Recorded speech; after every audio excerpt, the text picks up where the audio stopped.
Alright, so the BlackClover movie released like 9 days ago, and to be honest, I didn't even know it was releasing on the 16th, let alone on Netflix. I thought that shit was delayed back into 2024, but I saw it randomly while scrolling through, and I gave it a watch, and this movie was crazy. But before starting the video, I post this type of content multiple times throughout the week, so sub up and join the fam. That's it. So this starts off with Julius and the future Magic Knight captains jumping some random ass dude that looks like a Pokemon gym trainer. Anyways, Julius would put this dude in a seal, and it turns out he used to be the WizardKing and held a world-ending sword. Now we cut to the prison, and there's Magic Knights fight Battle Royale in the Coliseum, and for some reason Mimosa and Klaus are commentating it, and oh, there's Yuno. And in the tournament, Yuno is facing some random ass dude called the Masked One. The fight starts and Yuno charges up an attack, and the Masked One pulls the big ass anti-magic sword and deflects it. The Masked One is Asta. Then these 4 people, who are all former Wizard Kings, just straight up spawn in at the top of the Coliseum and just straight up make everyone get on their knees and start attacking everyone. Pause. Asta and his friends fight for a while, but then they escape to get something, and the Magic Knight captains got absolutely destroyed. By the way, I'd like to mention how clean the animation is for the entirety of the movie. It has to be the best anime movie animation. Then Conrad dude teleports and beats up Asta and his friends, and then just straight up steals Noel's magic with his key magic. Asta and Conrad throw hands, and here is where Conrad offers Asta to join him, because they're exactly alike, and Asta obviously refuses and gets out of the fight looking like a burn victim.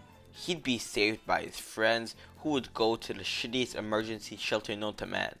Then Seke would make everyone doubt they could win and would tell everyone to retreat, but Asta makes a speech which gets everyone on board. Guys, Coach is right! If you want to win this, it's on us! Shut the f***. Anyways, this goddess would walk in, Mommy, and they'd say none of the captains died, but they'd have a meeting about how they're about to jump them, and Asta's anti-magic sword is the key. Wow, shocker, another guy with insane magical power that only Asta can defeat.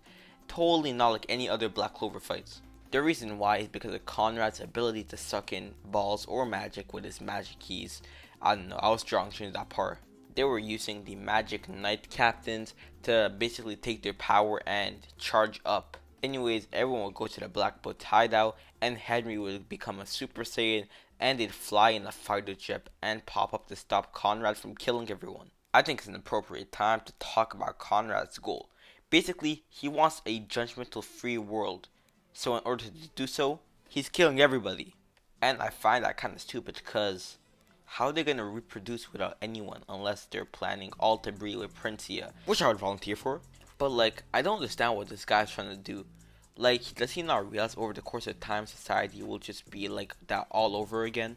But anyways, Noel and the secondary Black Bulls would jump this Joseph Joestar knockoff, who's just in a different art style. Knockoff Esdet would fight Miraleona, and oh boy.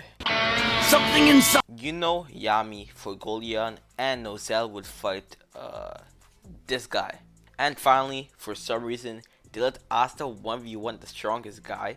Like, I know Asta's the key to saving everyone, but they could have just jumped his ass and let Asta deliver the finishing blow or whatever. Anyways, boom, everyone is put in a tough situation, and Miraleona is on the ground as Estet would look at her and say, "If you were around back in the day, I wouldn't be so lonely back then." And hold up, is that Urza's dub voice actor? Anyways, Miraleona would get up, and you won't believe this. She had a friends and family power up, and Princia goes into their final form and they keep on scrapping. Same thing would happen to the Black Bulls gang versus Joseph, as Noel would beat the bricks off Joseph. Then it would be a pretty even fight against this guy. And we're back to the main fight, as Conrad would offer Asta one last opportunity to let him join him. Asta would obviously say no, and Conrad would enter his final form. In typical BlackClover fashion, Asta would nearly lose once again, but then Liebe would help him out, and we'd see a sort of sneak peek of what's Asta Devil uniform. Then after his power up, they'd keep on fighting, and Asta would finally touch the sword, and the world would be saved. Joseph, Esdet, and this guy would disappear. Then out of nowhere, this dude refuses his debt and charges up a red spirit bomb. And wait, is that a fucking planet? Turns out he traded his life to cast a forbidden spell. Julius tells Asta to use the sword, and apparently everyone in every generation of WizardKing charged up their power into the sword. Asta flies up, and after a shit ton of unnecessary monologue, Asta cuts the spell in half, and Conrad would do a 180 and tell Asta to become the WizardKing? That was the strangest 180 I've ever seen in my life. Imagine your biggest op telling you to follow your dreams right after you beat the bricks off him. Like, are we just gonna ignore how he switched up? Like, it makes no sense. Anyways, turns out Asta flew in space, and he looked down on Earth, and that's pretty much where the movie ends. In my opinion, it was really good, but at some times it was corny because of old superhero story plot, and I'm sorry, nothing against you, Noel's dub voice actor, but when you scream, I don't know, that shit hurts my ears. That shit is powerful. It sounds like a Pokemon used Hyper Beam or one of the supersonic wave hunting uses. The movie was super high quality though, and the best animation movie I've ever seen.